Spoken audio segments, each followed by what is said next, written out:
Hello and welcome to This Week in the Florida League.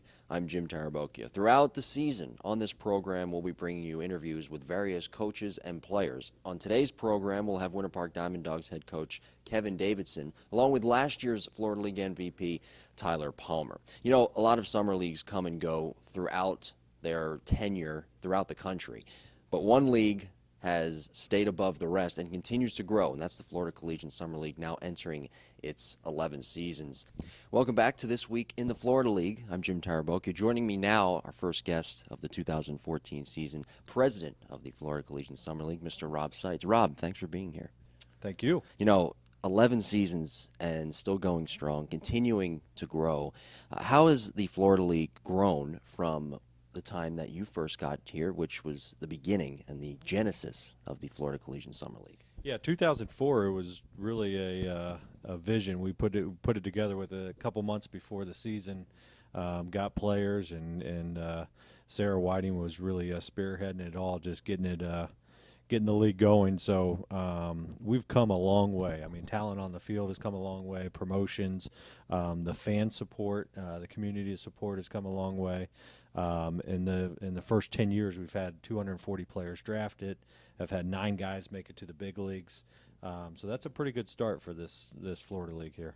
And you mentioned promotions, which is huge for any summer league, any minor league team, any top-level team at a top level. What is it like for a fan experience coming to a Florida Collegiate Summer League game? We try to make it a great experience for them. We really want it to be family-friendly atmosphere. We have the kids race the bases in the 5th inning of every single Florida League game. We have on-field promotions about 4 or 5 times during the game, rubber chicken chuck, dizzy bat race, and some others that they do. And then we have dollar hot dog nights, dollar beer nights, family fun nights for $25. They get 4 tickets, 4 hot dogs, 4 bags of chips, and 4 drinks. So we do a lot to bring the families in and make it really affordable for them. And the All-Star Game is one of the best attractions that the Florida League offers all summer long. What is the process in forming that All-Star Game to make it be the best that it can possibly be? Yeah, that's July 8th right here at Sanford Stadium. We pick our team, obviously. Gators Dockside, one of our presenting sponsors, comes out and does the $10 meal deal, which is another great deal that we offer. For $10, you get a ticket to the game and a meal from Gators Dockside, and have a lot of fun with that. A home run derby. It's really a chance for our players to showcase their skills to the scouts and have a little fun in front of the fans as well. It's really an amazing number of how hard it is to get to the major leagues. Having 9 guys get to the major leagues since 2004. How do you get these players to come to the Florida League and show their skills off in front of all these scouts? Well, I mean, the players want to play here, obviously. I mean, Florida's a great state for baseball. We've got some great stadiums, got some great coaches. So they want to come down here and play. The college coaches want them to come down and play. A lot of the coaches are the ones that actually do the recruiting of these players, and our coaches do a tremendous job of getting them here, develop them while they are here, making them better, and then the fan support helps to bring them back every year as well, because these players get attached to the communities that they're in as well. And some of these coaching staffs are loaded. Ken Kelly here in Sanford, Rick Hall in DeLand, and of course with Winter Park, Kevin Davidson and Mike Brantley, former major leaguer, along with Davey Johnson as well.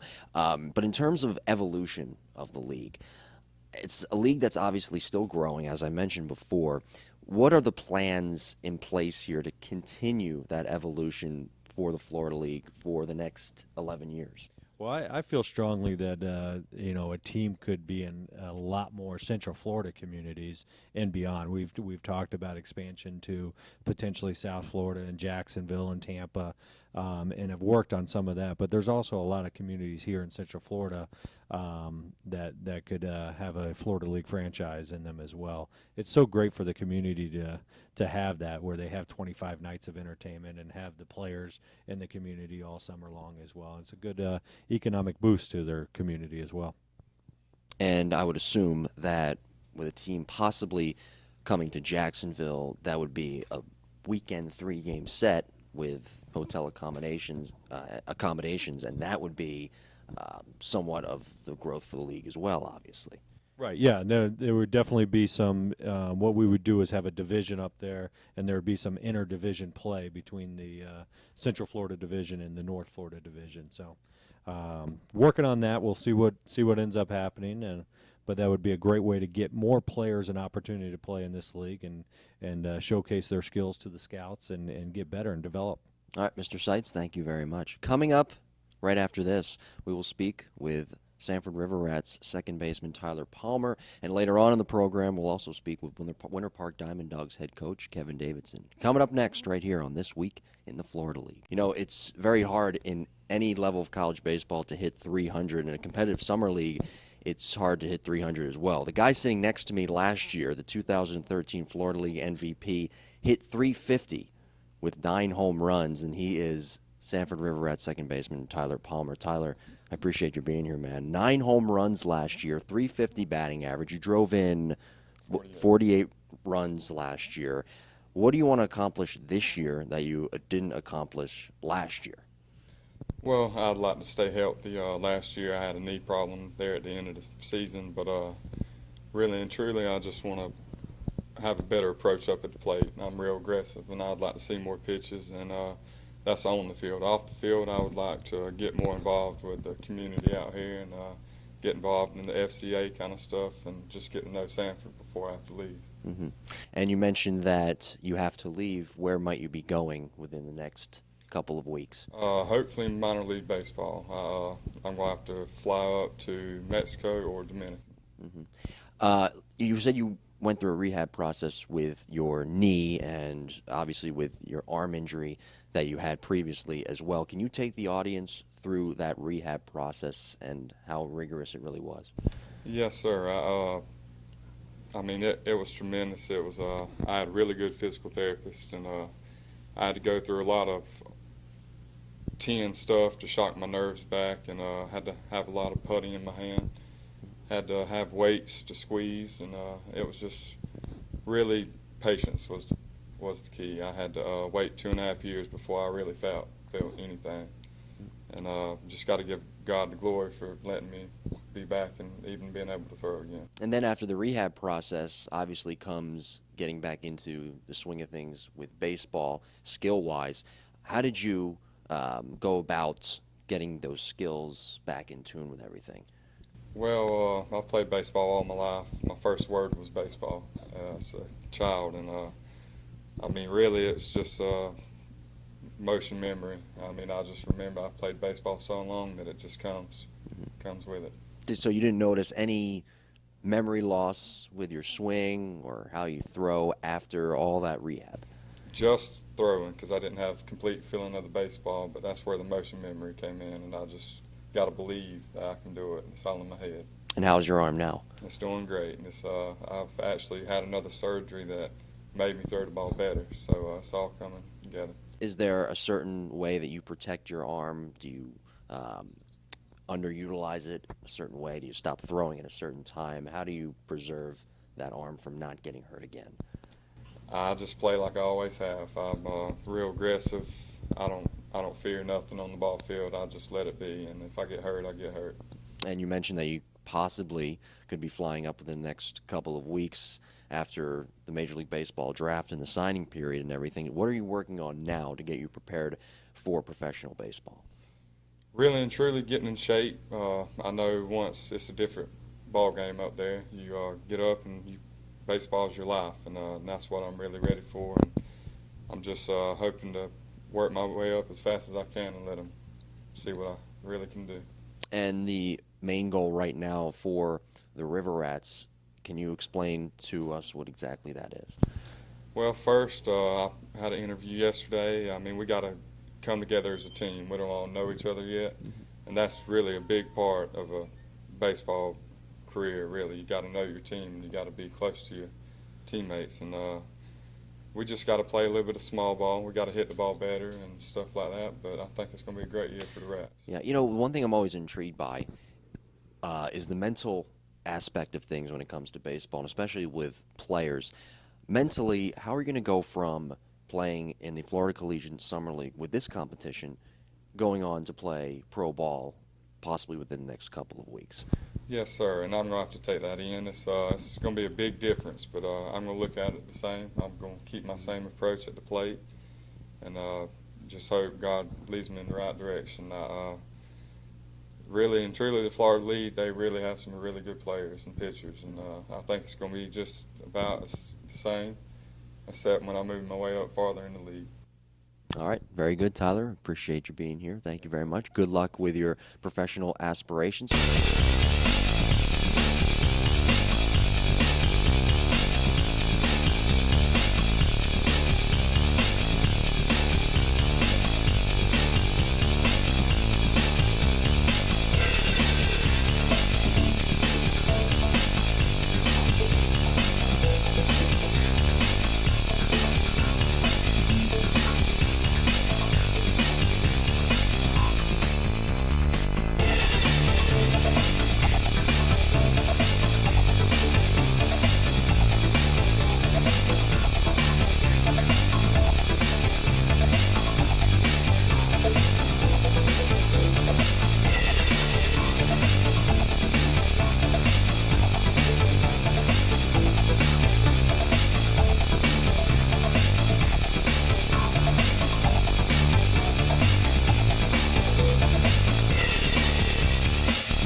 The Winter Park Diamond Dogs were the 2013 Florida League champions for the first time under head coach Kevin Davidson, who is joining me on set now. Thank you for being here, of course, Kev. I appreciate it.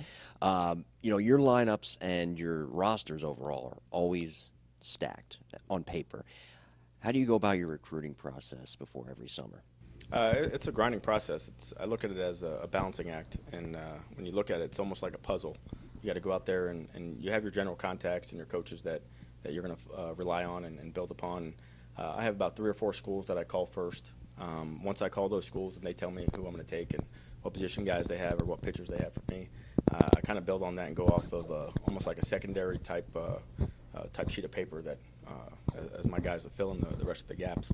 And from that point on, I pretty much take the best guys that are available at each of the positions that I have. But it's tough. I mean, you'll have, one of the coaches will call you and, tell you to take their starting shortstop. And then, a month later, University of Alabama will call you and tell you to take their starting shortstop. So ultimately, you got to balance it out where I like to look at it righty-lefties, lefty-righties on the mound. But it's a lot of fun. You almost feel like you're a general manager for a college summer league team. Yeah. You played 8 years of pro ball, so you know and you could see a different feel for things from the inside out. How has the game evolved at the college level? Now looking at it as a coach. I mean, it's definitely, these kids are getting bigger and stronger every day. I remember when I was playing in college and some of the size of the kids that I played with. You know, you see the game right now. I mean, kids are coming out monstrous. Guys are throwing a lot harder. Fastballs are definitely at the highest rate possible. You know, you really just got to make sure you're taking care of the bodies, taking care of the arms. But the game as a whole, the college game is a lot different than the pro ball game. And summer ball is a little bit more indicative of what these kids are going through on that side with the wood bat. But, you know, as a whole, I mean, I enjoy the college game. I definitely enjoy the pro game a lot better, which is why I think I would have a hard time being a college coach. I like being a college summer ball coach much better. Mm-hmm. What was it like playing 8 years of professional baseball? Oh, it was outstanding. I mean, it was something I worked very hard for since I was 4 years old. It was always a dream of mine to play professionally. You know, wear a pro uniform. It was something that I look back on, and you know, I've always said baseball has given me everything I have in my life. You know, given me the opportunities that I have now. You know, just to be able to coach. It's definitely, you know, a lot more than everybody thinks it is. It's something that you work so hard to get to that point, and it's everything you ever dream it to be. So it's a part of my life that I'll always remember. It's a part of my life that will always be inside of me. And I wish sometimes I was a little bit younger so I could still be playing, but my body doesn't agree with me so much. And the reason I ask is because playing pro ball, after whenever that may be, gets finished and you retire, you think about other things, life after baseball. Was playing pro ball something that made you say, you know what, I want to coach and help these college kids with potential get to that level? Honestly, it really wasn't. I never had it in my head to be a coach in college. I always thought one day I wouldn't mind being in the front office of a major league organization or coach at the professional level. I never thought I'd be at this level, but I always have a great story that the day I got released by the Houston Astros, the guy by the name of Dave Clark, who's the third base coach now for the Tigers, he was my AA manager. So I drove back to the city I was in AA, met him for breakfast. I was crying. You know, I was upset. You know, my baseball career had ended, you know, literally overnight. I had no idea what I was going to do. And he said something to me as we were walking from breakfast to the car. And he said, you know, baseball has given you everything that you've ever had in your life. Think about all the experiences that you've had as a baseball player and as a college baseball player and as a professional baseball player. And make sure that whatever you do for the rest of your life, you make sure you help the next generation share those same experiences that you've already experienced. And I had 18 hours to drive from South Texas to South Florida.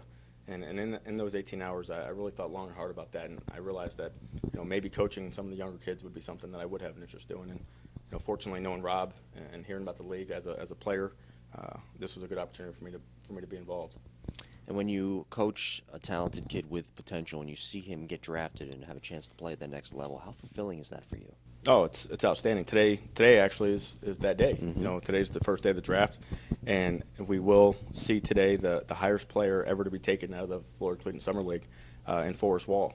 He was a kid that I signed out of high school. He's committed to UNC. I've spent a lot of time on the phones today. I have my phone next to me now. I'm a financial advisor during the day, so I represent, you know, majority of my guys are big leaguers. So this is one of my first years ever having anybody in the draft, and this year I'm going to probably have 3 first-rounders. So at 6 o'clock today, I'll be sitting tight next to the computer and the phone and hoping to hear Forrest Wall's name.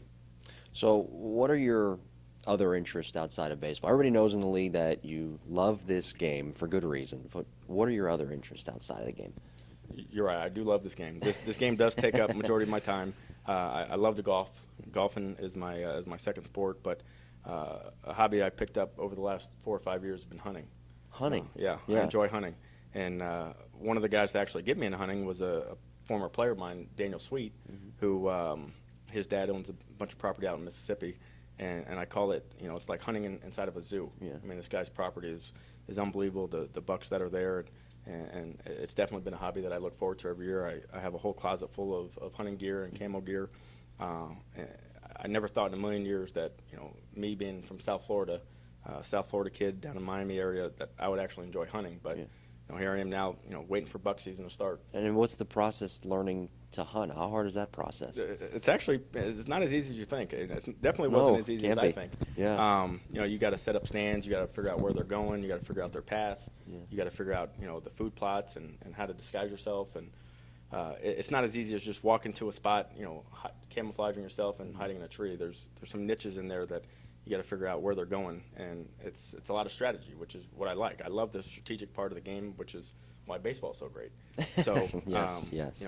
if it was easy as just kind of picking a spot and standing there and shooting something, I wouldn't enjoy it as much. But the strategy that you got to go behind hunting with the wind and the weather conditions and everything else, it's a lot of fun. So first week into the Florida League season, before I let you go, what are you looking for the next couple of weeks trying to learn about your team? Pretty much just that, just learn about my team. Learn what they can do, learn what they can't do. Put guys in situations that see if they can perform in them. Right now I have very few roles established. Some of my returning guys, a guy like Alex Deese, who's been great out of the bullpen, he's basically established himself as my 8th or 9th inning guy. Some of the other guys that I know, looking at their college years, I know who's going to be in the leadoff spot, with a guy like Josh Green, and it's very easy for me to, plant a guy in the 3-hole and Stephen Desi, who is a finalist for Player of the Year in Division II. So everybody else, it's just a matter of letting them earn their roles and let me figure out who does what and what situations they will earn or not earn down the road as we progress on our way to Tropicana. And, of course, with all those great rivalries that we have here in the Florida League, one of them being the Diamond Dogs and the Suns, and, of course, the Diamond Dogs and the River Rats. The 11th season of the Florida Collegiate Summer League is underway. First show of this week in the Florida League is in the books. I'm sure we'll get to know each other very well over the next few weeks. I'm Jim Tarabokia. This has been This Week in the Florida League.